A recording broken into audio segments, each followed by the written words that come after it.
बघ निरंजन, पूर्वी कशी होते भारतीय संस्कृतीमध्ये कर्ज ही थोडी लाजिरवाणीच गोष्ट होती आणि नो कॉस्ट EMI हे जे एक ॲडव्हर्टाईज केली जाते जी कधीच नो कॉस्ट नसते. क्रेडिट कार्डकडे पण बघण्याची दृष्टिकोन नेमका कसा पाहिजे आणि एक क्रेडिट कार्ड पाहिजे, एक क्रेडिट कार्ड असणं सफिशियंट असतं का 2-3 असणं गरजेचं आहे? ज्याच्या थ्रू तुम्ही नक्की तुम्हाला काय इंटरेस्ट लागतं किंवा काय फायनान्स कॉस्ट लागते हे तुम्हाला त्यातून कळू शकतं. सो ह्या गोष्टी, चांगलं कर्ज आणि वाईट कर्ज तुम्ही बायफर्केट केलं पाहिजे, ज्यातून भविष्यात पैसा कमवण्याच्या संधी उपलब्ध होऊ शकणार असतील.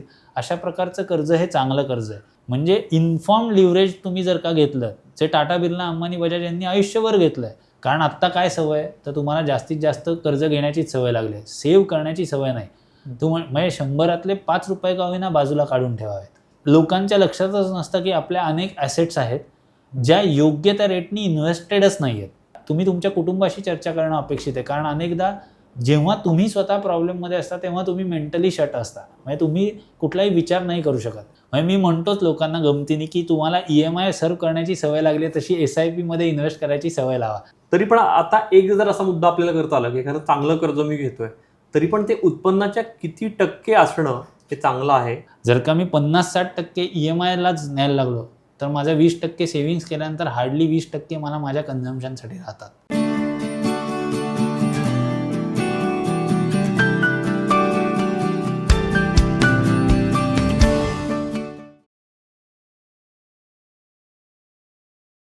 अंथरूण पाहून पाय पसरावे ही मराठीतली म्हण कालबाह्य होऊ नये आता जमाना लोटलाय.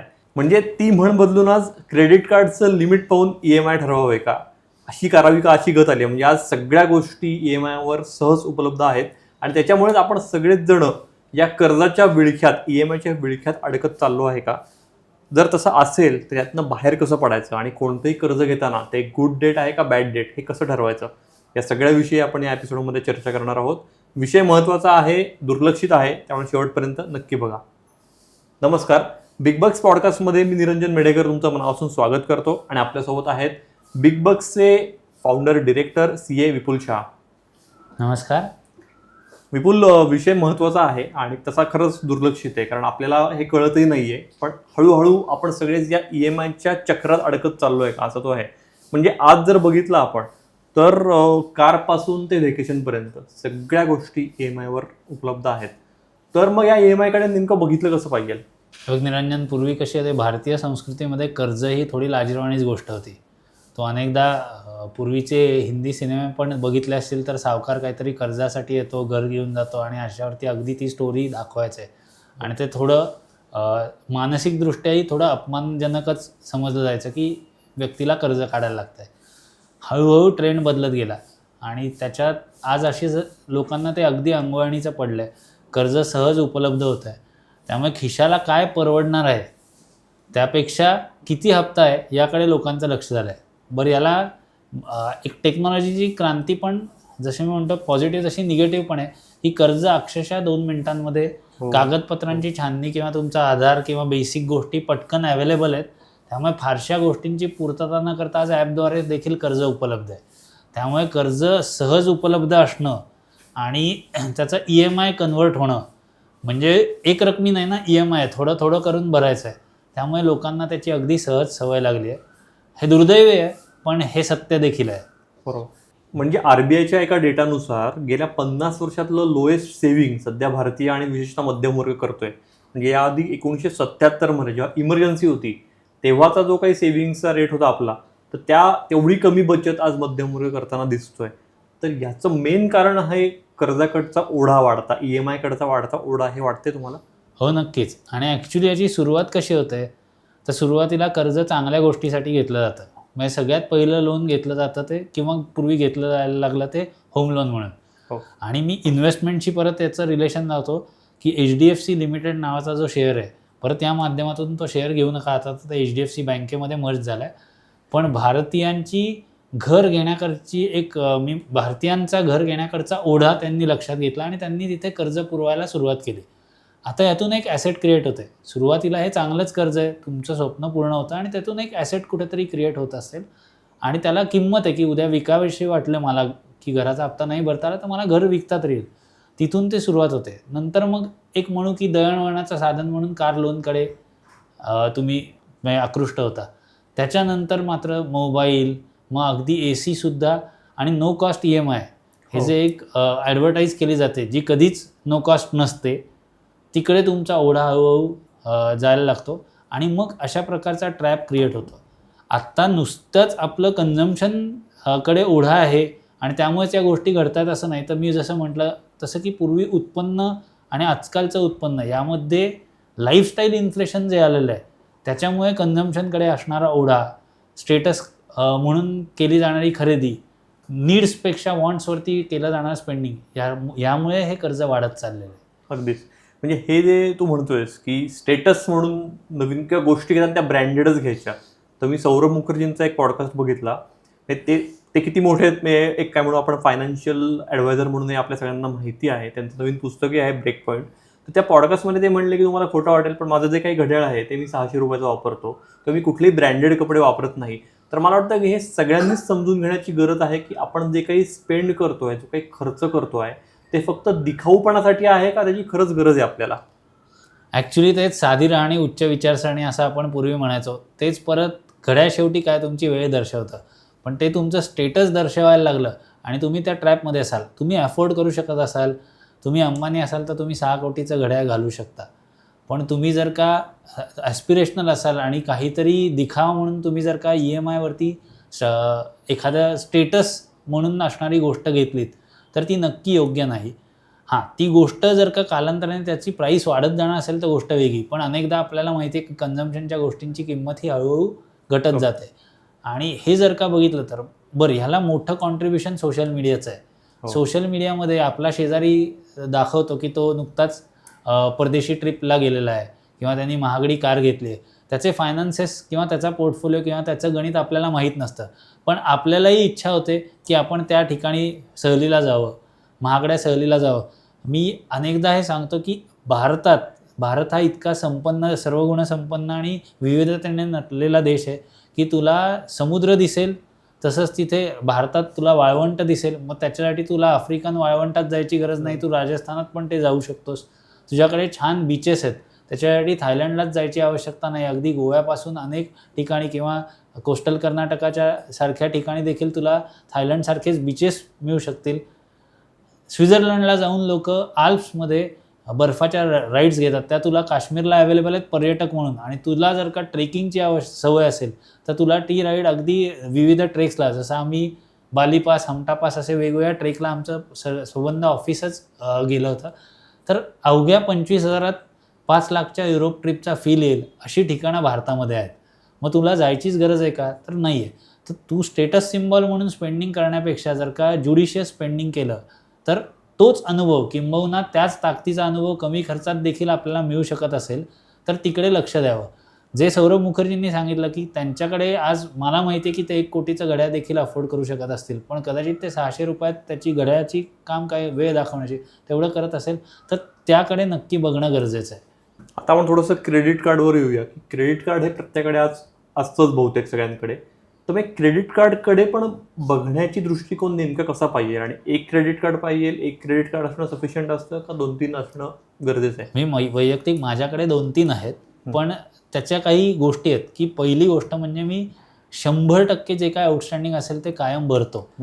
हा गंमत आहे. आणि ह्या कंपन्यात समोरनं फोन करतात की सर तुम्ही फक्त मिनिमम एक 5-10% रक्कम भरा आणि उर्वरित आम्ही EMIमध्ये कन्वर्ट करतो. आता लोकांच्या हे लक्षातच येत नाही की EMIमध्ये कन्वर्ट करतो. आता नॉर्मली सगळीकडे ॲडव्हर्टाइजमेंट नो कॉस्ट EMIच्या आहेत. तर तुम्ही चुकून तो कन्वर्ट केला तर तुमच्या नंतर लक्षात येईल की 36% ते 42% व्याजदरांनी, वार्षिक 36 ते 42% व्याजदरांनी तुमच्याकडून पैसे वसूल केले जातील. तुमचं सिबिल स्कोअर पण खराब होणार आहे. सो तुम्ही कधीही क्रेडिट कार्डचं जे काही ड्यूज असेल ते 100% भरणं अपेक्षित आहे. दुसरी गोष्ट, क्रेडिट कार्ड म्हणजे जास्तीचे पैसे नाहीत. तर तुमचा जो काय महिन्याचा उत्पन्न आहे त्यातला काही पोर्शनच तुम्ही क्रेडिट कार्डचं बिल म्हणून भरू शकता. तर तेवढाच स्पेंडिंग तुम्ही त्याच्या थ्रू गेलं पाहिजे. क्रेडिट कार्डचा फायदा नक्की आहे ना, रिवॉर्ड पॉईंट्स आहेत, तुम्हाला एअरपोर्टला लाऊंज ॲक्सेस आहेत किंवा इतर गोष्टींसाठी क्रेडिट कार्डचा फायदा होतो, त्याच्यावरती वेगवेगळ्या ऑफर्स आहेत. पण तुम्ही 100% बिल भरणार असाल, त्याचा ज्युडिशियसली वापर करणार असाल, मे बी 30-40%च क्रेडिट युटिलायझेशन होत असेल म्हणजे तुमचं जे काय अवेलेबल लिमिट आहे, तर दॅट इज गुड इनफ. पण तुम्ही जर का त्याचा वापर असा EMIवरती कन्वर्ट करण्यात किंवा कॅश काढण्यामध्ये केला तर नक्की तुम्हाला 36 ते 42% कर्ज फेडण्याची वेळ येईल आणि त्या ट्रॅपमधून तुम्ही बाहेरच पडणार नाही, कारण तो खूप हेवी असतो. बरोबर. तर मग क्रेडिट कार्ड वापरण्याचे तू आत्ता सांगितलंस तसे नियम काही आहेच आहेत. पण अजून थोडंसं जर आपण बघितलं क्रेडिट कार्डकडे, तर नेमकं लोक चुका करताना काय दिसत आहेत? म्हणजे मिनिमम ड्यूज भरून मोकळं होणं, टोटल आउटस्टँडिंगचा विचार न करणं, आणि मग एकूण तुमचं जे काही इन्कम आहे त्यापैकी किती स्पेंड हा तुम्ही क्रेडिट कार्डवर करणं एक वेळ चालणार का आहे? एक काही थंब रूल्स, की माझं महिन्याचं इन्कम समजा 1,00,000 आहे, तर माझा खर्च किती आहे? 50,000 साधारण मी म्हणतो आपण नीड्सवरती करू, वॉन्ट्सवरती 30% धरला तर 30,000. 1,00,000 साधारण 80,000 या प्रकारे खर्च. सो माझं क्रेडिट कार्डचं स्पेंडिंग किती असावं? कारण सगळ्याच गोष्टी तर क्रेडिट कार्डवरती खरेदी करता येणार नाहीत. तर 30-40,000 पर्यंत इज गुड इनफ. म्हणजे 30-40% ऑफ मंथली इन्कम तुम्ही, कारण तो तेवढा क्रेडिट कार्ड आउटस्टँडिंग तुम्ही भरू शकता. दुसरी गोष्ट महत्त्वाची म्हणजे 100% जे काही बिल आहे ते तुम्ही भरणं अपेक्षित आहे. तुम्हाला फोन जरी आले की तुम्ही 5-10%च भरा किंवा मिनिममच भरा, आणि गंमत आहे, ते तुझ्या मेसेजमध्ये पण येतं, ते कॉल सेंटरवरनं कॉलद्वारे पण येतं, आणि अनेकदा असं वाटतं की मिनिमम रक्कम भरू म्हणजे थोडा आपल्याला हाताशी बॅलन्स राहील. आणि माझं ऑब्झर्वेशन असं आहे की गेल्या काही महिन्यात हे जास्ती वाढलंय की बँकांकडनं मेसेज येणं की तुम्ही तुमचं हे जे काही आउटस्टँडिंग आहे ते तुम्ही EMI मध्ये कन्व्हर्ट करू शकता. सो ही पण एक गंमत आहे. इथे AI पण वापरलं जाईल, काही गोष्टी वापरल्या जातील. तू भरू शकतो आणि तुझी भरण्याची वृत्ती आहे म्हणूनच तुला ही ऑफर दिली जाते. एखाद्या क्रेडिट कार्ड डिफॉल्टरला तुम्ही मिनिमम भरा असं कोणी सांगणार नाही. सो हे लक्षात घे, आणि त्याच्यात फायदा येणार आहे त्यांचा. 36-42% दरांनी जर का त्यांना रिटर्न मिळत असेल तर तो त्यांच्यासाठी फार मोठा नफा आहे. म्हणजे त्यांची नेट इंटरेस्ट मार्जिन काहीच्या काही रेटनी वर जातील.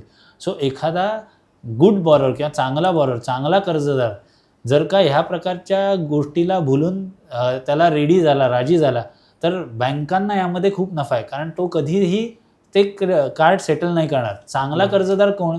की हे चूक झाली त्याच्याकडनं की त्यांनी EMI कन्व्हर्जन केलं तरी तो ते भरेल, आणि भरून तो कधी सेटल करण्याच्या नादात पडणार नाही. चांगल्या कर्जदारांनी कधीही क्रेडिट कार्ड सेटल करू नये. जी काही आउटस्टँडिंग असतील ती सर्वच्या सर्व पूर्णपणे भरली पाहिजे. सो हे फार महत्त्वाचं आहे. ह्या व्यतिरिक्त महत्त्वाची गोष्ट म्हणजे नो कॉस्ट EMI सारख्या काही गोष्टी दिसल्या जरी आणि पटकन त्याच्याकडे अट्रॅक्ट झालो किंवा, तर तिकडे पण थोडं लक्ष दिलं पाहिजे. याच्यासाठी मी सांगतो की तुम्ही कायम एक्सेलचा आधार घ्या ना. कुठल्याही गोष्टीचे कॅश फ्लोज तुम्ही जर का मांडले तर XIRR नावाचं एक फंक्शन आहे, ज्याच्या थ्रू तुम्ही नक्की तुम्हाला काय इंटरेस्ट लागतो किंवा काय फायनान्स कॉस्ट लागते हे तुम्हाला त्यातून कळू शकतं. तुम्ही अगदी स्वतः या फॉर्म्युलावरती, शेवटी ते एक्सेलचं फंक्शन आहे, त्याच्यावरती मास्टरी मिळवलीत तर गुंतवणुकीसाठी किंवा फायनान्सच्या कुठल्याही डिसिजनसाठी, मग अगदी क्रेडिट कार्ड स्पेंडिंगसाठी देखील याचा उपयोग होऊ शकतो. की एखादी ऑफर आपल्याला असते नो कॉस्ट EMI विजावी कॅश डाऊन पेमेंट, तर काय पर्याय सिलेक्ट करावा? ह्याचं उत्तर कशात येतं? या नो कॉस्ट EMI मध्ये इनबिल्ट इंटरेस्ट किती आहे? तर नो कॉस्ट कधीच नसतो, त्याच्यात काहीतरी फायनान्शियल कॉस्ट इन्व्हॉल्ड आहे, तर त्याच्यात इंटरेस्ट किती आहे, मग त्याचा आपल्याला काय बेनिफिट घेता येईल याचा आपण फायदा करून घेऊ शकतो. क्रेडिट कार्ड सारखंच आत्ता अलीकडच्या काळात हे जास्ती वाढलेलं दिसते की अनेक फायनान्शियल नवीन ॲप्स आलेले आहेत आणि अनेक जण सतत रोज किती नाही म्हणलं तरी एखाद दुसरा फोन तरी असतो, मेसेज तरी असतो की इझी लोन आज अवेलेबल आहे, आणि ह्यालाही लोक भुलताना दिसत आहेत की मला ₹1,00,000 जर एका मेसेजवर, तू म्हणलं असं हे टेक्नॉलॉजीने खूप सोपं केलेलं आहे. एका मेसेजवर जर मला ₹1,00,000 मिळत आहेत आणि माझ्या डोक्यात काहीतरी गोष्ट घ्यायची आहे की जी मी मागे ठेवतोय कारण माझ्याकडे आत्ता कॅश फ्लो नाही आहे, त्या ₹1,00,000 मी ती गोष्ट घेतो, पुढचं पुढे बघू, ही वृत्ती वाढते कुठेतरी. एक तर नक्की वाढते. पूर्वी काय होतं, पूर्वी खूप सोपं करायचं. एखादी वस्तू आपल्याला घ्यायची असेल तर आपण कायम काय करायचो, तर त्याच्यासाठी रिकरिंग उघडायचो किंवा कुठेतरी पैसे साठवायचो किंवा अगदी पिगी बँक होती. मला आठवतं आमच्या शाळेमध्ये पोस्टाचं रिकरिंग डिपॉझिट होतं, ज्याच्यातून 5 वर्षांच्या माझ्या टोटल ज्या काही इन्व्हेस्टमेंट्स आईवडिलांनी मला पैसे देऊन झाल्या होत्या, त्यातून आम्ही 2 चांदीच्या समया विकत घेतल्या होत्या. म्हणजे माझ्या आईने 5 वर्ष 6 वर्ष तो सर्व प्लॅनिंग करून घेतलेली ती वस्तू होती, जी मला आजही आठवते. आणि तेव्हा अक्षरशः ₹120 म्हणजे ₹20 महिना आणि 6 महिन्यांचे ₹120 एकदम भरले तर तुम्हाला ₹2 त्याच्यात सूट पण दिली जायची. अशा प्रकारचं एक कल्चरमधून आम्ही वाढलेलो असताना देखील आज अशी इच्छा होते की ॲपवरनं पटकन कर्ज मिळतं आहे, तर आपली जी काही इच्छा असेल ती फुलफिल करून घ्यावी. आणि गंमत अशी आहे की कर्ज चांगलं आणि वाईट ह्याचं बायफर्गेशन कसं करावं, तर मी एक म्हणेन की एखादा बिझनेसमन व्यवसायासाठी कर्ज घेतो आहे, एखादा व्यक्ती घरासाठी कर्ज घेतोय जे लो कॉस्ट आहे, ज्यातून एक ॲसेट क्रिएट होते. हे रॉबर्ट कियोस्कींचं म्हणणं आहे की तुमचं घरासाठीचं कर्ज ही लायबिलिटी आहे, that's a different thing, but still it has some resale value. So एखाद्या गोष्टीसाठी मी जे कर्ज घेतोय त्यातून मला सबस्टॅन्शियल रिसेल व्हॅल्यू मिळते आणि ती ॲप्रिशिएशन असेल त्याच्यात. तर म्हणजे बिझनेससाठी कर्ज घेतलं तर तो बिझनेस व्यवसाय वृद्धीसाठी घेतलेले कर्ज आहे, किंवा होम लोन म्हणून घेतलं तर कदाचित ती रिअल इस्टेट वाढण्याचा स्कोप आहे, तर ते चांगलं कर्ज आहे. कार किंवा मोबाईल किंवा इतर ॲप्लायन्सेस जेव्हा मी घेतो ते डेप्रिशिएटिंग आहेत, म्हणजे पर्यायाने किंवा कालांतराने त्याची किंमत कमी होत जाणार आहे. मग अशा, किंवा मी एक्सपिरियन्सवरती खर्च केला, म्हणजे marriage also is an event or experience, किंवा इवन आपण म्हणूयात ट्रॅव्हलसाठी खर्च केला, तर ह्या गोष्टी ह्या अनप्रॉडक्टिव्ह आहेत. तशा प्रकारे एज्युकेशन ह्याच्यासाठी देखील डिबेट होऊ शकतो, पण मी म्हणेन की योग्य त्या तुम्ही स्टडीसाठी खर्च करत असाल, योग्य त्या कोर्ससाठी स्टुडंटनी पण मेहनत करून चांगल्या इन्स्टिट्यूटमध्ये कुठेतरी एंट्री घेण्यासाठी प्रयत्न केला आणि तिथे त्याला कर्ज घ्यायला लागलं तर इट्स अ डिफरंट स्टोरी. पण तुम्ही लेफ्ट राईट अगदी अंडर ग्रॅज्युएशनसाठी किंवा पोस्ट ग्रॅज्युएशन कुठल्या तरी इन्स्टिट्यूटला एक्स्ट्रा पैसे मॅनेजमेंट कोटातून सीट घेण्यासाठी जर का कर्ज काढलं असेल तर ते एज्युकेशन कर्जसुद्धा तुम्हाला वाईट ठरू शकतं. सो ह्या गोष्टी, चांगलं कर्ज आणि वाईट कर्ज तुम्ही बायफर्केट केलं पाहिजे, ज्यातून भविष्यात पैसा कमवण्याच्या संधी उपलब्ध होऊ शकणार असतील. अशा प्रकारचं कर्ज हे चांगलं कर्ज आहे. मग आणि ते कर्ज गमतीशीर भाग म्हणजे स्वस्तात देखील उपलब्ध आहे. तुला होम लोन 8-9% उपलब्ध आहे, एज्युकेशनल लोन 9-10%, कदाचित 11-12%, अनसिक्युअर्ड फॉर्मॅटमध्ये अगदी 13% उपलब्ध आहे. पण हेच जर का तू वेडिंग्ससाठीच्या इव्हेंटसाठीचे कर्ज बघितले तर ते अगदी 18%, 20%, 24% किंवा पर्सनल लोन क्रेडिट कार्ड वापरून तुम्ही जेव्हा करता तेव्हा 36% ते 42% याची कॉस्ट जाते. सो चांगलं कर्ज आणि वाईट कर्ज म्हणजे इन्फॉर्म लिव्हरेज तुम्ही जर का घेतलं, जे टाटा, बिर्ला, अंबानी, बजाज यांनी आयुष्यभर घेतलं आहे, की त्यांनी काय केलं आहे, 10-12% बँकांकडून किंवा पब्लिक ॲट लार्ज करून कर्ज घेतलं आहे, either fixed deposit, company deposit, bonds, debentures किंवा बँक लोनच्या माध्यमातून. आणि त्यांनी त्यांचा return on equity in business हा, किंवा रिटर्न ऑन कॅपिटल एम्प्लॉईड म्हणू, कारण इथे तर आपण कर्ज पण लक्षात येतोय, तो 18-20% घरात ठेवला आहे. पर्यायाने त्यांच्या 10-12% कर्जासमोर त्यांनी 18-20% उत्पन्न कमवलं आहे. अशा प्रकारचं कर्ज हे कधीही योग्य आहे.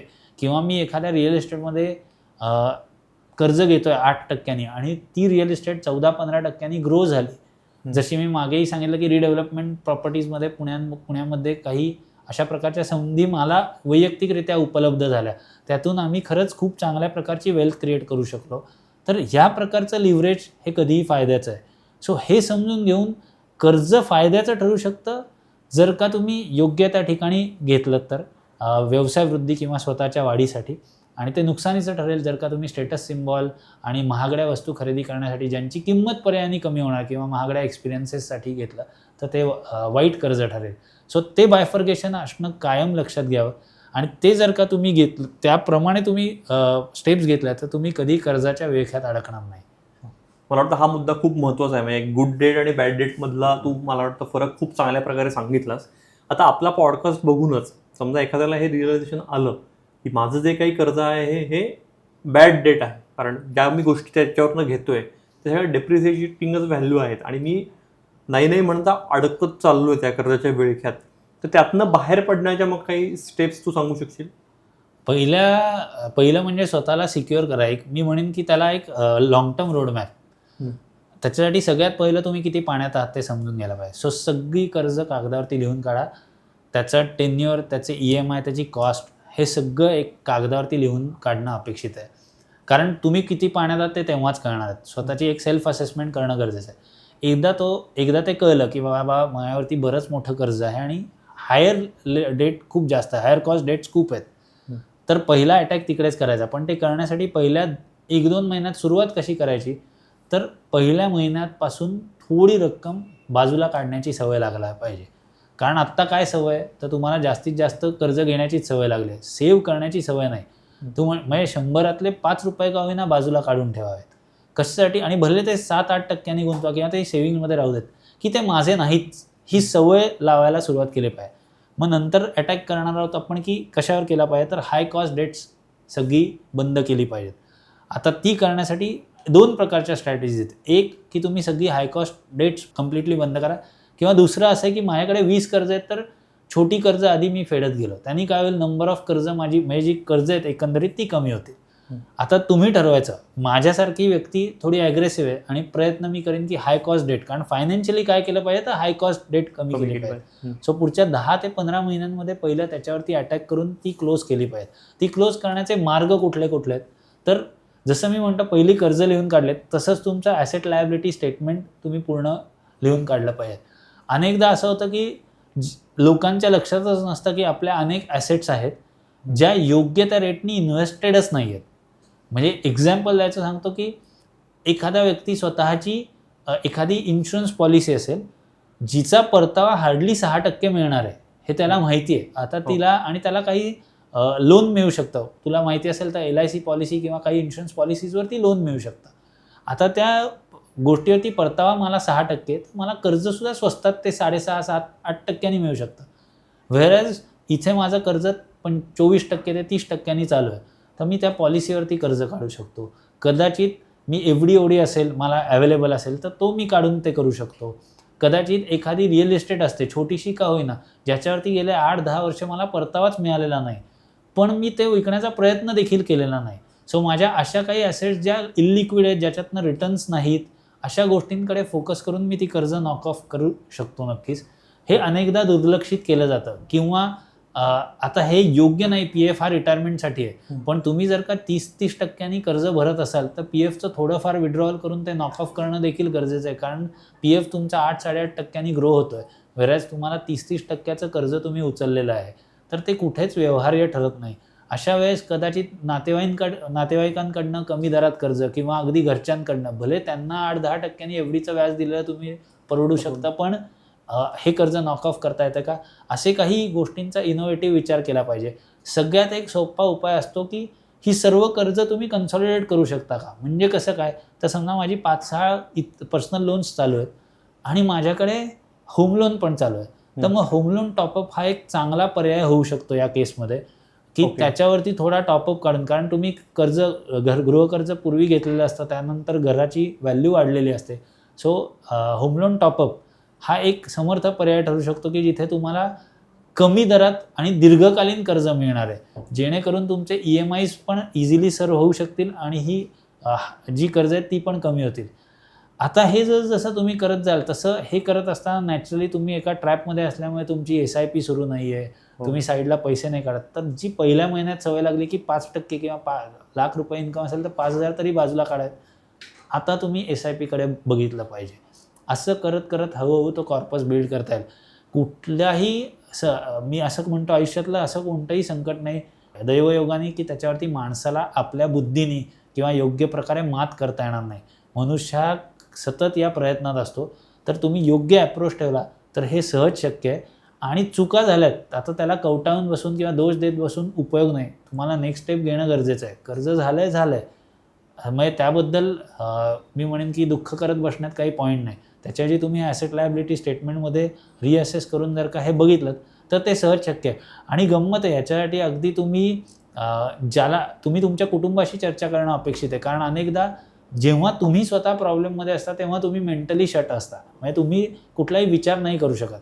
आपली विचारबुद्धी किंवा तर्कशुद्ध बुद्धी थांबलेली असते. असं नसतं की आपल्याला माहीत नसतं, पण कदाचित आपला मित्र किंवा कदाचित एखादा फायनान्शियल कन्सल्टंट किंवा फॅमिली मेंबर्स, अगदी तुमच्या घरात ग्रॅज्युएशनला किंवा शिकणारी मुलं असतील तर ते सुद्धा एखादा इनोव्हेटिव्ह प्रकार पटकन तुम्हाला सांगू शकतील की हे असं केलं तर असं सोपं होईल. त्याच्यासमोर ॲसेट लायबिलिटी स्टेटमेंट असेल तर तो सांगेल की कदाचित आपला FDमध्ये किंवा सिनियर सिटीजन सेव्हिंग स्कीममध्ये काही पैसा आहे, तर त्याच्या अगेन्स्ट कुणाकडून तरी पैसे घेतले तरी 1-2-3 वर्षांमध्ये हा पैसा आपल्याला अशा प्रकारे फेडता येईल. अशा प्रकारची सोल्युशन तुम्हाला कुटुंबामधून देखील मिळू शकतात. सो तुम्ही नक्की ह्या गोष्टी कुटुंबात शेअर केल्या पाहिजेत. त्यांनी कुटुंबातलं एक भावनिक नातं पण जुळेल आणि तुम्हाला कदाचित सोल्युशन्स पण मिळतील. म्हणजे तू आत्ता सांगतोयस तर मला आत्ता जी रिसेंट एक घटना आठवली की एका माणसाला मी भेटलेलो एका कामानिमित्त, आणि बोलताना तो म्हणला की त्याची अँजिओप्लास्टी झाली आणि त्याचं कारण असं होतं की तो प्रचंड मोठ्या स्ट्रेसमध्ये होता, पण त्याला व्यवसायात खूप मोठा तोटा झालेला काही करोडचा, आणि त्यावेळी त्याच्या मनात असे वाईट साईट विचार येत होते की हे सगळं सोडून द्यावं, कुठेतरी निघून जावं किंवा टोकाचं पाऊल उचलावं. पण तसं न करता तू जसं म्हणलास की घरच्यांसोबत त्यांनी ही सगळी परिस्थिती शेअर केली आणि जी काही संकटं येणार आहेत त्या सगळ्याचा विचार केला, जे काही ॲसेट्स होते ते विकून जितकं कर्ज फेडता आलं तितकं केलं, काहींकडनं मुदत मागून घेतली आणि आज तो परत सुस्थितीत आहे. ठरवलं तर गोष्टी नक्की आपण टर्न वा. करू शकतो, हे नक्कीच. त्यातनं नक्कीच दिसतंय. फक्त मला असं वाटतं की EMI वर जे काही कर्ज आपण घेतो तो बऱ्याचदा त्याचं व्यसन लागल्यासारखं पण असतं. म्हणजे एकीकडे कर्ज कमी करायचं आपण म्हणतोय, पण कर्ज कमी केली की परत कुठेतरी माइंड म्हणतोय की अरे आत्ता काहीच कर्ज नाही, आपण हे अजून एक घेऊ शकतो. या ट्रॅपमधनं बाहेर पडायला पण मग म्हणून पण तुम्ही SIP कडे किंवा इन्व्हेस्टमेंटकडे वळायला पाहिजे. हो, कधीही एक सवय लागली ना, की दर महिना खात्यातनं कुठेतरी रक्कम जाते. जातेच आहे. मग ती जर का प्रॉडक्टिव्ह गोष्टीसाठी जात असेल आणि SIP मध्ये जात असेल तर नथिंग लाईक इट. म्हणजे मी म्हणतोच लोकांना गमतीने, की तुम्हाला EMI सर्व्ह करण्याची सवय लागली तशी SIP मध्ये इन्व्हेस्ट करायची सवय लावा. तितकी अगदी मी म्हणेन पारंपरिकदृष्ट्या किंवा अगदी तितक्या तन-मन धनाने SIP मध्ये गुंतवणूक केली जात नाही, जेवढ्या इमाने इतबारे एखादा मध्यमवर्गीय माणूस होम लोनचा EMI सर्व्ह करतो. इथे मार्केट वर खाली झालं की SIP बंद करू का किंवा थांबवून टाकू किंवा विड्रॉ करूयात जो काही कॉर्पस गोळा झाला, असे अनेक विचार येत राहतात. EMIच्या बाबतीत मात्र गमतीशीर भाग आहे की घेतलेल्या घराची किंमत EMI किंवा जेवढा कर्ज ज्या व्याजदराने कर्ज भरतोय त्याच्याशी सुसंगत वाढली आहे का, आजवर कुठलाही मध्यमवर्गीय हा विचार करताना मला फारसा दिसलेला नाही. म्हणजे फॉर एक्झाम्पल गेल्या 10 वर्षांपूर्वी त्यांनी एका ठिकाणी घर घेतलं, त्या घराचं ॲप्रिशिएशन 5% आणि होम लोनचा रेट मात्र 8-9%. हेच SIP मध्ये तो जेव्हा गुंतवणूक करतो तेव्हा 4-5% रिटर्न बघून तो म्हणतो की अरे मला रिकरिंग एवढाही रिटर्न मिळालेला नाही. सो हे पर्स्पेक्टिव्ह जेव्हा एखादा मध्यमवर्गीय बघेल आणि की ज्या प्रकारे तो होम लोन इमाने इतबारे सर्व्ह करतोय त्याच प्रकारे बाकी सगळ्या गोष्टींकडे किंवा गुंतवणुकीकडेही बघेल, तेव्हा माझ्या मते तो आर्थिकदृष्ट्या लवकरात लवकर स्वतंत्र होईल असं मी नक्की सांगेन. विपुल, तू गुड डेट बॅड डेट बद्दलही सांगितलंस, तरी पण आता एक जर असा मुद्दा आपल्याला करता आला की एखादं चांगलं कर्ज मी घेतोय तरी पण ते उत्पन्नाच्या किती टक्के असणं हे चांगलं आहे, खरंच चांगलं आहे, आणि त्याच्या पुढे जर जात असेल तर ती धोक्याची घंटा आहे कुठेतरी. सो बँक्स जर का निरंजन बघशील तर होम लोनच्या केसमध्ये अगदी इन्कम टू ऑब्लिगेशन रेशो आणि या सगळ्यांचा विचार करता अगदी माझं इन्कम नेट ऑफ टॅक्सेस हातात 1 लाख रुपये असतील तर अगदी 65,000चा EMI मी सर्व्ह करू शकेन असा विचार करतात. हा खूप ॲग्रेसिव्ह झाला. नॉर्मली तुमच्या 30 ते 40% EMI होम लोनसाठी योग्य असं मी म्हणेन. अर्थात एकंदरीत आपल्याकडची संस्कृती बघता सध्याची फिगर्स या थोड्या स्ट्रेचच केल्या जातात आणि गुड डेटसाठी म्हणजे मी म्हणेन home loan, education, to an extent छोटीशी कार इज डिसेंट इनफ. मी म्हणेन त्याला अगदी तो एक गुड लोनच आहे असं मी म्हणणार नाही, कारण ते सुद्धा शेवटी डेप्रिसिएटिंग आहे, पण यू कॅन अफोर्ड, कारण फॅमिली कुटुंब म्हणून ती एक गरज झालेली आहे आज. तीही कुठेतरी वॉन्ट न राहता नीडमध्ये आलेली आहे. हॅव्हिंग अ लक्झरियस कार किंवा premium car may be treated as a luxury किंवा वॉन्टमध्ये जाईल, पण आजकाल कम्युटेशनसाठी कुटुंबाला शेवटी बाहेर जातात आणि ती ॲस्पिरेशन्स आहेत.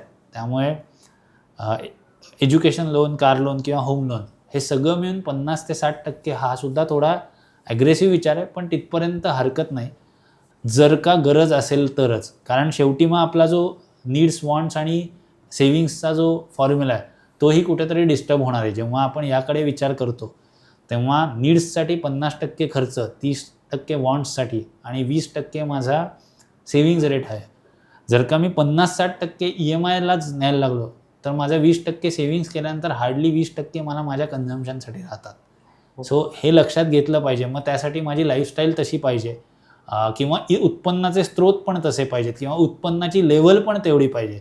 ती जर का मध्यमवर्गीय किंवा उच्च मध्यमवर्गीय असेल त्यांच्यासाठी 50-60% चालू शकेल, पण कदाचित एखादा मी म्हणेन लोअर मिडल क्लास किंवा मिडल क्लाससाठी 40%च्या वरती शक्यतो हे EMI नसावेत. ओके, कारण मग मुद्दा मग त्याच्यात हे सर्व EMI होम लोन, त्याच्यानंतर तुझा कार लोन, अगदी पर्सनल लोन असेल, क्रेडिट कार्ड, सर्व EMI मिळून 40%च्या वर नसावेत जर का तुम्ही इन्कम स्टार्टामध्ये लोअर लेवलला असाल.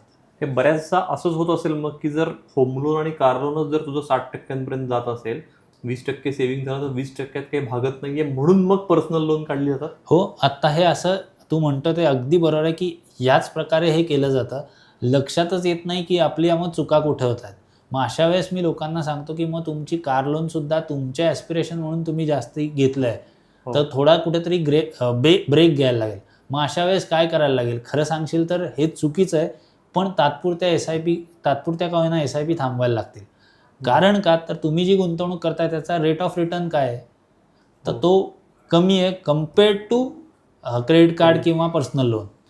हे जेव्हा तुमच्या लक्षात येईल, SIPतला रिटर्न किती धरावा एखाद्या इक्विटी फंडातला, तर तो 12% धरावा, असं मी एक ढोबळमानाने सांगतोय. याच्यात कुठलीही गॅरंटी नाही. परत मी सांगतो की mutual funds are subject to market risk, please read the offer document carefully before investing. तसं आहे, हे डिस्क्लेमरच समजून झालं.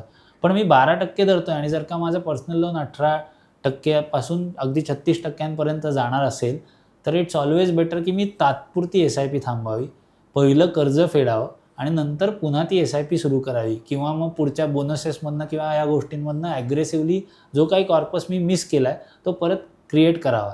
हे लक्षात घेतलं पाहिजे. कुठल्याही प्रकारे जेव्हा आपण आपला होलिस्टिक पोर्टफोलिओ बघतो, तेव्हा मी जर का FD ठेवली आहे 7% आणि शॉर्ट टर्मसाठी का होईना आपण 24% कर्ज काढलं असेल, तर ते चुकीचं आहे. म्हणजे हे कायम लक्षात घेतलं पाहिजे. अनेकदा लोकांच्या लक्षात येत नाही. म्हणजे मी सांगेन की साधारण जी लोक पर्सनल लोन आणि क्रेडिट कार्डच्या विळख्यामध्ये आहेत, त्यांनी त्यांचं ॲसेट लायबिलिटी स्टेटमेंट व्यवस्थित मांडलं, तर 60 ते 70% लोकांच्या लक्षात येईल की त्यांच्याकडे वेगळ्या ॲसेट्स आहेत किंवा वेगळे सोर्सेस आहेत हे नॉक ऑफ करायला. 20-30% लोकांच्या बाबतीत कदाचित पर्यायच नाही, असे प्रकार घडू शकतात. अशी लोक कोण, तर त्यांच्या केसमध्ये कुठेतरी मेडिकल इमर्जन्सीज आल्यामुळे किंवा कुठली तरी आपत्ती आली किंवा घरातला कर्ता पुरुष गेला किंवा बिझनेसमध्ये एखाद्या पॉलिसी डिसिजन किंवा कलॅमिटीमुळे मेजर लॉस आला आहे. हे पर्सेंटेज थोडं आहे. अनेकांना आपल्या ॲसेट्सचा अंदाजच नाही किंवा mentally they are not thinking of letting go of those assets. मग त्यामध्ये घरातलं सोनं देखील आलं की सोनं विकणं हे चुकीचं आहे, मान्य आहे. परंतु जर का तुम्ही पर्सनल लोन 18 ते 24% जर का काढत असाल, तर सोनं 18 ते 24% ग्रो होणार आहे का, याचा नक्की विचार केला गेला पाहिजे. मग त्याऐवजी समजा माझा असा विचार असेल की सोनं 10% ग्रो होणार आहे, तर I should let go of that gold, जे मी परत घेऊ शकेन. हा विचार लोकांनी केला पाहिजे. अगदी गरीबातल्या गरीबाकडे देखील गुंजभर सोनं असतं. आणि गंमत अशी की जी मानसिकता आज कर्ज घेण्यात बदलली आहे ना, की पूर्वी कर्ज घेणं लाजिरवाणी गोष्ट होती किंवा शेवटचा पर्याय म्हणून होती, आज कर्ज सहज घेतलं जात आहे. पण सोन्याच्या बाबतीत अजूनही ट्रॅडिशनल माइंडसेटचं की ते विकायचं नाही, ते काढायचं नाही, त्याला हात लावायचा नाही. काही FDचे कॉर्पस आहेत त्याला हात लावायचा नाही. कोणीतरी गिफ्ट दिली आहे, एक्झाम्पल म्हणजे आजोबांनी नातीला LIC पॉलिसी गिफ्ट केली, मग वडील म्हणतात की ती भविष्यासाठी आहे म्हणून त्याला हात लावायचा नाही, पण त्याच्यासाठी तुम्ही 30% कर्ज फेडत बसला असाल, तर that will not make sense. आणि त्यामुळे जे या माध्यमातून मी सांगू इच्छितो, जे या कर्जाच्या माध्यमात अडकलेत, त्यांनी पहिल्यांदा कुठल्या तरी फायनान्शियल कन्सल्टंटकडे जावं आणि हे सगळं असेस करून घ्यावं. नक्की त्यांना एक त्रयस्थ, कारण तो माणूस इमोशनली इन्व्हॉल्व नाही, कुठलाही कन्सल्टंट हा इमोशनली तुमच्यामध्ये इन्व्हॉल्व नाही, त्यामुळे तो ऑब्जेक्टिव्ह सोल्युशन्स देऊ शकेल आणि नक्की कुठल्याही संकटावरती मात करण्याची जी माणसाची उपजत वृत्ती आहे ती नक्की तिथे दिसून येईल. नक्की तुम्हाला मार्ग मिळू शकेल. आत्ता बोलताना तू एक खूप महत्त्वाचा मुद्दा सांगितलास की इन्व्हेस्टमेंटवर तुमच्या काय रिटर्न मिळतोय ते बघा, आणि जर कर्ज त्याच्यापेक्षा जास्ती रेटनी जर तुम्ही भरत असाल तर हे बेटर इन्व्हेस्टमेंट मोडून प्रसंगी हे करा. पण समजा एखाद्याचा पोर्टफोलिओ आहे म्युच्युअल फंडाचा काही लाख रुपये आणि जर कर्जाचा हप्ता खूप मोठा आहे, तर प्रसंगी तो त्या पोर्टफोलिओला आपण हात लावायला पाहिजे लोकांनी. हरकत नाही. परत माझं तेच म्हणणं आहे की मिसमॅनेजमेंट किंवा मिसकॅल्क्युलेशन झालेले आहेत तर रिअसेस करा. म्युच्युअल फंड पोर्टफोलिओ 12% ग्रो होत असेल तर आणि कर्जाचा रेट 24% 36% असेल तर you let go of that mutual fund portfolio, close करा. त्यातून जो काही EMI वाचणार आहे किंवा भविष्यात जी काही संधी उपलब्ध होणार ते गुंतवणूक करून परत ते भरावं. फक्त मुद्दा तो आहे की परत इन्व्हेस्टमेंट सुरू करा, ते बंद करून. हे खरं आहे. आणि एक महत्त्वाची गोष्ट, आजकाल म्युच्युअल फंडावरती देखील कर्ज मिळतं. आता परत इथे ॲपचे गणित आहेत की परत तुला फक्त एवढंच आहे की 9.5-10% ते कर्ज मिळतं आहे. अर्थात ते इक्विटी म्युच्युअल फंडच्या व्हॅल्यूच्या साधारण 50% आणि मग डेटच्या केसमध्ये 70-80% मिळतं आहे. गोल्डवरती मात्र RBIने सध्या बंद केलेलं आहे. सो गोल्ड सेव्हिंग्स फंडांवरती तुम्हाला कर्ज मिळत नाही. पण हा पर्याय उपलब्ध आहे. परत एक ॲपच्या माध्यमातूनच तुमच्या म्युच्युअल फंडावरतीही कर्ज मिळतं, जे शक्यतो घेऊन येण्याचं आहे. मी हे एका चांगल्या गोष्टीसाठी फक्त लोकांना सांगतो, नाही तर लोक त्या कर्जाचा फायदा घेऊन परत दुसरीकडे काहीतरी एक्सपिरियन्सेसवरती किंवा याच्यावरती खर्च करतील. तर शक्यतो तसं करू नका. पण असे विविध पर्याय उपलब्ध आहेत.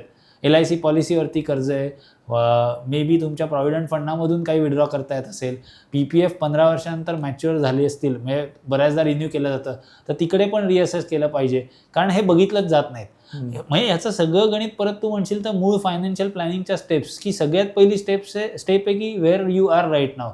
सो त्याच्यासाठी तुम्ही सगळं लिहून काढलं पाहिजे. एकदा ते लिहून काढता आलं तर यातून नक्की सुटका आहे. नक्की मी सांगेन की जे डेट ट्रॅपमध्ये त्यांनी कधीच हारून जाऊ नये. काही ना काहीतरी ॲसेट्स कुठून ना कुठून तरी अनेकदा निघतात. अगदीच. हा एक गुड क्रेडिट स्कोर, ही जी काही कॉन्सेप्ट आहे, हा क्रेडिट स्कोर नेमका कसा बघितला जातो आणि तो खरंच गुड असणं हे का लॉंग टर्मसाठी गरजेचं आहे? सो सिबिल सारखा स्कोर आपण अनेकदा बघतो, म्हणजे credit information bureau of India limited. So जो वाईडली ट्रॅक केला जातो आणि मग इतर पण काही आहेत. सो गंमत म्हणजे आपण सगळे गुगल पे वापरतो. परत मी गुगल पेची ॲड करत नाही, पण त्याच्यावरती आता तुमचा सिबिल स्कोर बघता येतो. सो साधारण तो 300 ते 900च्या रेंजमध्ये असतो आणि 750-750च्या वरती इट इज कन्सिडर्ड गुड. काही ठिकाणी तर 800च्या वरती पण पब्लिक सेक्टर बँक्स 800च्या वरती असेल तर अजून काही डिस्काउंट देतात. तो कुठपर्यंत अफेक्ट करतो तर it affects almost all your loan ranges. म्हणजे मग होम लोनपासून, कार लोनपासून, पर्सनल लोनपासून सर्व लोन्ससाठी त्याचा नक्की तुम्हाला बेनिफिट होतो. जेवढा चांगला स्कोर असेल तेवढा चांगला, ती गोष्ट चांगली. कशावरती अवलंबून असतो हा? पहिली गोष्ट, how you are serving your EMIs. So तुम्ही डिलिजंट असाल तर तो स्कोर नक्की चांगला असतो. दुसरी गोष्ट, तुमची कर्ज किती आहेत? ती खूप आहेत आणि ती सगळी तुम्ही वेळेवर सर्व करत राहिलात तरीसुद्धा स्कोर इम्प्रूव्ह होतो. पण शॉर्ट टर्ममध्ये जर का तुम्ही खूप कर्ज ॲप्लिकेशन्स केली तर मात्र तो स्कोर खाली जातो. तुम्ही गॅरेंटर असाल आणि जिथे तुम्ही गॅरेंटर आहात त्या मेन व्यक्तीने तुमचं कर्ज डिफॉल्ट केलं, तिथे काही EMI डिफॉल्ट केला तरी तुमचा सिबिल स्कोर अफेक्ट होतो.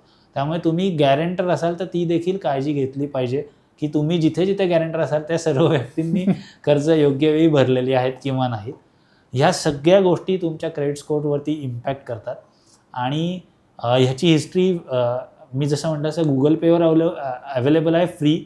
परत फ्री नसतो, गुगललाही ही सगळी माहिती मिळते. मग गुगल तो डेटा कोणाला तरी शेअर करणार, त्याच्या बेसिसवरती दुसऱ्या कंपन्या तुम्हाला अप्रोच करतात की तुम्ही स्वस्तात, तुम्हाला आम्ही पर्सनल लोन देतो, ही पॉलिसी देतो, ती पॉलिसी देतो, अशा अनेक गोष्टी होतात. So nothing is free honestly, but अनेक माध्यमातून तुम्हाला तुमचा क्रेडिट स्कोर दिसतो आणि तो नक्की ट्रॅक करत राहावा असं माझं सजेशन असतं. थोडाफार का होईना कर्ज घ्यावं, जेणेकरून तुमची क्रेडिट हिस्ट्री क्रिएट होईल, जेणेकरून एखादं मोठं कर्ज घेताना तुम्हाला त्याचा फायदा होईल. अनेकदा काही लोक याच मताचे असतात की मी आयुष्यात कर्ज काढणार नाही. मी जसं म्हटलं तसं इन्फॉर्म्ड आणि calculated leverage is always good. परत मी हायलाईट करतो, टाटा, बिर्ला, अंबानी, बजाज यांसारखे दिग्गज उद्योग समूह कधीही फक्त आणि फक्त स्वतःच्या कॅपिटलवर ग्रो झालेले नाहीत. त्यांनी पब्लिक ॲट लार्ज करूनच पैसा घेतलेला आहे आणि त्याप्रमाणे त्यांनी व्यवसाय वृद्धी केलेली आहे. सो आपण पण असं इन्फॉर्म लिव्हरेज घ्यावं, याच्यासाठी आपला स्कोर नक्की चांगला असावा. सो नेट काय EMI वाईट नाही, क्रेडिट कार्ड वाईट नाही, गोष्ट कुठलीच वाईट नाही. तुम्ही कशी त्याच्याकडे कुठल्या वृत्तीने बघता, त्याचा कसा योग्य वापर करता, त्याचा कसा बेनिफिट घेता, ते महत्त्वाचं आहे.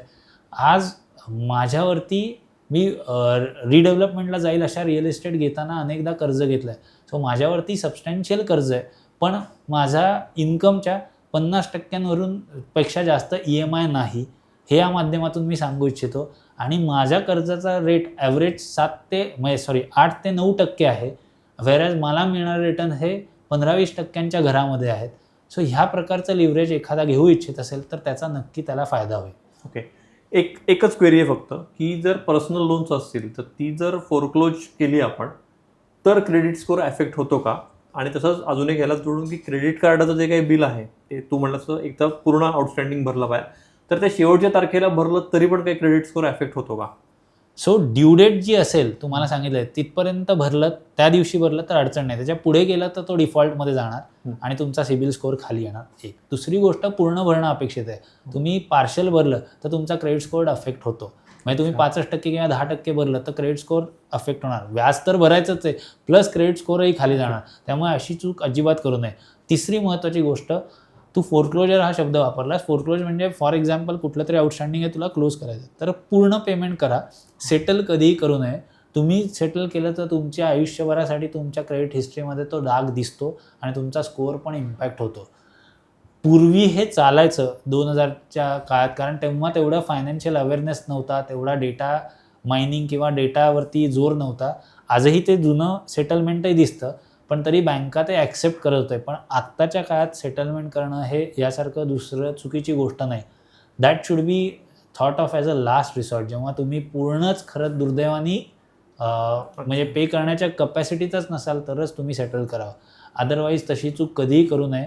बँका तुम्हाला परत कधीही कर्ज देण्यास उत्सुक राहणार नाहीत. विपुल, आता आपण रॅपिड फायर प्रश्न घेऊया. पटकन उत्तर देणं अपेक्षित आहे. सो EMI जसा पटकन मिळतो ही उत्तर पटकन देणं अपेक्षित आहे. क्रेडिट कार्ड आर्थिक स्वातंत्र्य की आर्थिक सापळा? आर्थिक स्वातंत्र्य योग्य प्रकारे वापरल्यास. नो कॉस्ट EMI फायदेशीर आहे का मार्केटिंग गिमिक आहे? Marketing gimmick obviously. No lunch is free. EMI वर गाडी की SIP मध्ये गुंतवणूक? SIP मध्ये गुंतवणूक. गरजेसाठी कर्ज की हौसेसाठी कर्ज सगळ्यात धोकादायक कोणतं? गरजेसाठी कर्ज, कारण तुम्ही फारच खराब अवस्थेत आहात.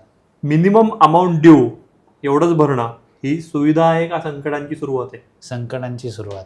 EMI भरताना आधी कर्ज फेडायचं का गुंतवणूक सुरू ठेवायची? रेट ऑफ रिटर्नवरती अवलंबून आहे. कर्जाचा रेट खूप जास्त असेल तर कर्ज फेडत राहा. एका वाक्यात सांगा, EMI घेण्यापूर्वी प्रत्येकानं स्वतःला कोणता एक प्रश्न विचारला पाहिजे? Do I need it or do I want it? Perfect. मला वाटतं की हा एक गंभीर विषय आहे खूप. आपण आत्ता जो काही डिस्कस केला अर्धा पाऊण तास, की कर्ज हे चांगलं पण आहे, पण ते कधी वाईट होतं हे आपल्याला कळत नाही. त्याच्यामुळे त्या EMIच्या चक्रात आपल्याला अडकायचं नाही आहे. पण चांगली कर्ज ही घेतलीही पाहिजेत. म्हणजे मी आयुष्यात कधीच कर्ज घेणार नाही हा दृष्टिकोन टोकाचाही चुकीचा आहे आणि पूर्ण कर्जात बुडणंही चुकीचं आहे. त्यातनं प्रत्येक गोष्टीत सुवर्णमध्य असतो, तो या बाबतीतही आहे. तर ते जराशी सम्यक बुद्धी वापरून ते करणं गरजेचं आहे. आपल्या सगळ्या मला वाटतं प्रेक्षकांना यातनं नवीन इन्साइट्स हे मिळाले असतील. तुम्हाला जर काही शंका असतील, प्रश्न असतील, आम्हाला हक्कानं विचारा. भेटूया पुढच्या पॉडकास्टमध्ये. बघत राहा बिग बग्स पॉडकास्ट.